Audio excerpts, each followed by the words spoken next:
For the first day of William's Dorset holiday, we went to one of our favourite places, Lyme Regis. This has a big beach, which we knew William would like, as well as fossil shops and museums, which can be more touch and go.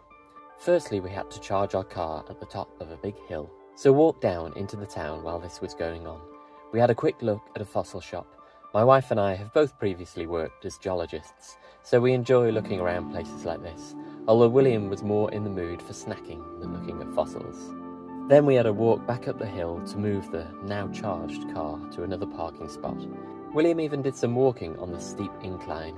He's usually much more lazy, which was the case as we got towards the top.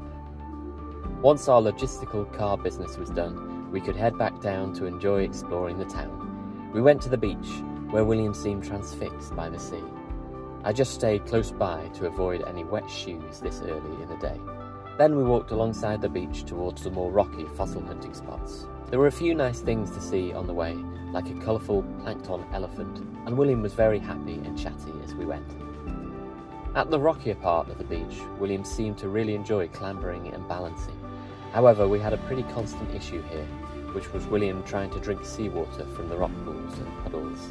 I was able to have a very quick look at some fossils, but was mainly focused on keeping William safe from his new fixation. It made for a fossil hunting experience that was unique and less relaxing than imagined. After that, we walked back along the coast with stops at an arcade and to get some chips.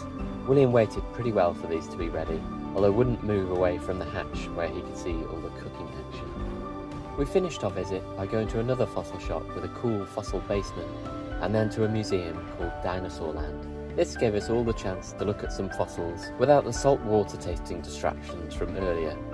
William paid some attention to the ammonites here, but I think he was mainly interested in exploring the overall ambience, appreciating the perspectives he could get from the darkened and elevated galleries. On our final journey back up the big hill to the car, William was suspiciously okay with walking. I think this was because it had been raining, so there were lots of drips of water to investigate. And just as we got to the steepest part, and William was getting fed up of walking, a bus pulled over and offered us a free ride to the top. William always seems to like the look of buses when they pull over near to us, so getting to hop on spontaneously and ride for a little bit was a real treat for him, and a great end to our day. It was nice to share our fossil and geological interests with William in Lyme Regis today. He may have seen these things in a different way, but then again we never know what he absorbs from his adventures.